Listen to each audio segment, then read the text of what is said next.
Greetings, everyone. The recovering theist here, and I want to try this vlog thing out. Not a whole lot of video going to happen, but just want to give it a shot, see how it goes. Um, and I could think of no better subject to start my first vlog on than the apparent death of the Mars Opportunity rover. Um, if this thing turns out to indeed be dead, it's going to be a huge loss to the scientific community. And but on the other hand, a huge example, a shining example of how great engineers, great planning can really take something that was designed to last 90 days and make it last for 15 years. And had it not been for the giant storm that looks like it knocked it out, it would still be going. Um, it landed 15 years ago yesterday, January 25th, 2004, is when it landed on Mars. And it's been going since then. I mean, we're talking, amazing. We have a mission that costs about $400 million, and it's lasted for 15 years. You just can't. I guess the people who don't study this don't understand the amount of planning and the amount of backups and redundancies or whatever that go into these type of things. We're talking about something that on average is 6 light minutes away from the planet Earth. So 6 minutes to get there, a signal, any kind of signal, 6 minutes to get there, 6 minutes to get back. Sometimes a little shorter, sometimes a little longer, depending on the orbits of Earth and Mars in relation to one another. But, this thing has been doing amazing science for 15 years. If I remember correctly, Opportunity is the rover along with Spirit, which was its twin. I think Spirit touched down first, and then Opportunity was a couple weeks later. But we're talking about something that helped us figure out what was going on in the early days of Mars. It's one of the things that helped us develop the models to where we think that maybe Mars was very Earth-like 4 billion years ago, when Earth was a barren wasteland that, if it had any life at all, had microscopic single-cell life, and that was it.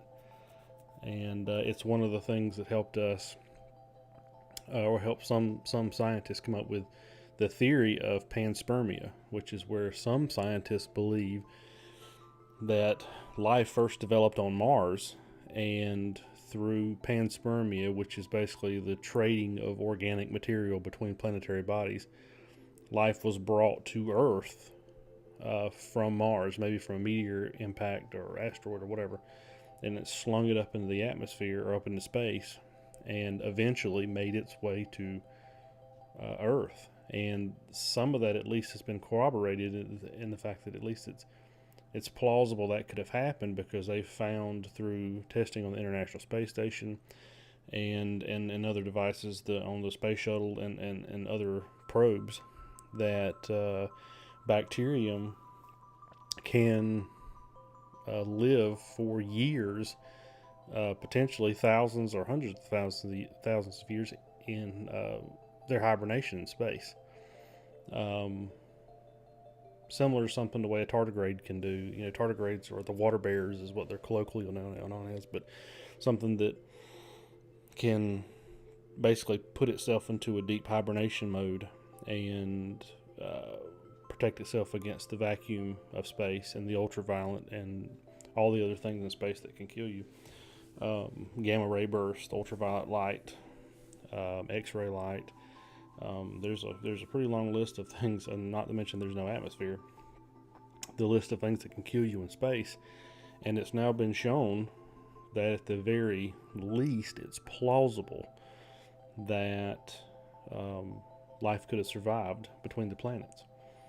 And I've even heard, I'm pretty sure I heard Lawrence Krauss say it, but he may not have been the one that originated it. That if we go to Mars and we find life, it'll be actually more likely that we do find life that it kind of looks like what's on Earth because of panspermia and the trading of materials between the planets. So anyway, going back to opportunity, we're talking about a magnificent scientific instrument that certainly makes itself into the top 10 of maybe the top 5 of most productive scientific instruments ever. Perhaps only, or certainly beat out by the Hubble Space Telescope, which is probably the most productive scientific instrument in the history of mankind, and possibly can maintain that number one status for a while. Who knows what happens with James Webb and the other instruments we're sending up there, but we're talking about something that was meant to last 3 months, and it lasted 15 years, and it wasn't taken out by a hardware failure that we know of. It was taken out by weather. So, I mean, to me, this is a great example of why people, or why the scientific community and space lovers or science lovers in general, need to always be sure to be reaching out to their congressmen, reaching out to their senators, and writing the president about funding NASA. There's a lot of people that can critique NASA for a variety of things, but when NASA gets things right, they get it right. And this is a great example of one of those times where they got it right. And Spirit, its companion rover, I want to say that it died in 2010, 2011, but even that, it lasted much longer than they thought it was going to last. So take this as an opportunity, no pun intended, that to evaluate what you do on your end, trying to advocate for space travel and for scientific research in general, whether it's to the NIH, the National Institute of Sciences, NASA, anything like that. This stuff matters. This stuff is the future of our species.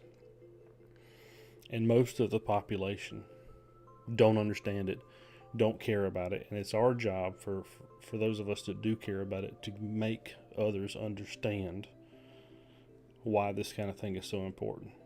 Because we're talking about devices that have irrevocably changed our view of the solar system and of space in general.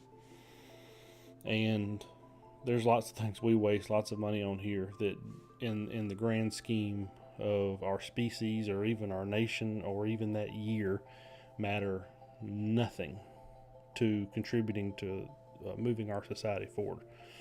And here we have something that costs $400 million.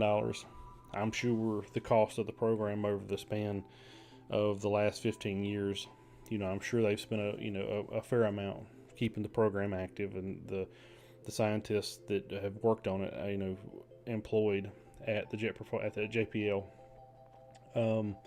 But the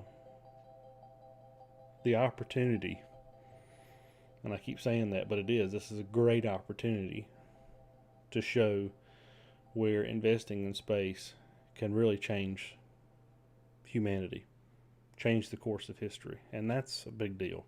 Whether you're talking about opportunity or even spirit, curiosity, hopefully whenever the Mars 2020 lander makes it over there, and whether it's still called Mars 2020 or something else, all these things, they matter. We just recently landed InSight on the surface of the planet. China just landed the Chang'e, I think is how you pronounce it, lander, and the U2 rover, the first one to make it successfully down to the surface of the far side of the moon. And then you've got Kepler, who just went offline last year. That, I mean, that can't be understated either. We found thousands now of planets around other stars in our galaxy, and they've shown us that we truly aren't as alone as we thought we are.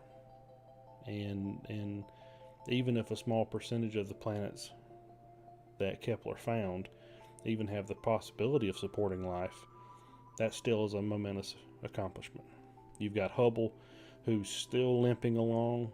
We're talking about something that is not far from 30 years old, and yes, it's been rebuilt several times, but it has made massive contributions to our society and to the progress of humanity as a whole. I mean, so these are the times where when people bring up, well, NASA's overfunded or ESA's overfunded or whoever they're talking, whatever space agency they're talking about gets too much money, put that in perspective and correct them that NASA's budget probably is somewhere around $20 billion, I think, for this past year. And the U.S. government spends it's less than a penny. I want to say the last time Neil deGrasse Tyson said it several years ago, and every year I went back and figured up the percentage that NASA is of the federal budget of the United States, and never has it gone above 0.005, which is 1/2 of 1%. So of the federal budget. So it's pennies, less than pennies on the dollar. For every dollar the federal government spends, it's about half a penny of the overall spending. So we could get our priorities straight and spend a whole lot more on space exploration. And on top of that, making sure that the politicians are not dictating NASA's mission, and that NASA is able to set constructive scientific goals that actually have a purpose, actually have a mission, actually have a reason for going. It's something we continue to tie ourselves down with. The space shuttle, it happened. SLS, it's continuing to happen, to where everybody wants this vehicle to do something, and it does nothing very well. And that's why private entities like SpaceX, Blue Origin, these other companies, I'm trying to remember the name of the Electron rocket, but I can't remember the name of the company right now. But that's why these companies seem to be doing so much more with so much less funding, is because these vehicles have a purpose. They have a reason for existing. And they do that one job very well, but they don't do it they're not a lot of versatility per se, but they do one job really well, and that's what we need to focus on. So, I could keep going on. But anyway, this was, I wanted to kind of do a vlog thing.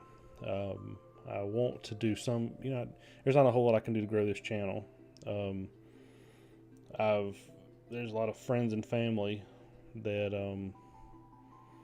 I haven't been able to have the kind of discussions with them that I would like to have, mainly because they wouldn't understand. And that's something that I'm not particularly good at. But I feel passionate about space travel, science, and about its importance to further our species. And it really has mattered more to me since becoming a father. And I want to do what I can in my very little small way to try to influence the worldwide events in my little tiny way, to make this world a better place for my children and my children's children. And that's something that's very important to me. So anyway, I can't do a lot of family advertising to try to get views started on this channel, and I'm not particularly good at any of this. It's just something I want to do for fun. But I wanted to kind of do a vlog, do something to give a opinion on events of the day.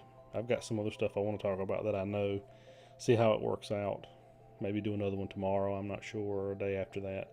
But something to do more regular uploads other than the one video that I've got up now going through Genesis. I've got a pretty decent background in religious studies, and I felt like I should use that to help people that may be in a similar situation with me, but are in a situation where they can have discussions that I can't have with family members and family and friends. And maybe one day I'll get to have that discussion, but the time is not now. But I wanted to be able to use my knowledge to maybe if I can help somebody else have that discussion. So hopefully I'll get to do another one of these tomorrow. I know it's probably not the best quality, but just something that I feel strongly about at least trying to do. So until next time, this has been The Recovering Theist, and I invite you to keep looking up. See you later.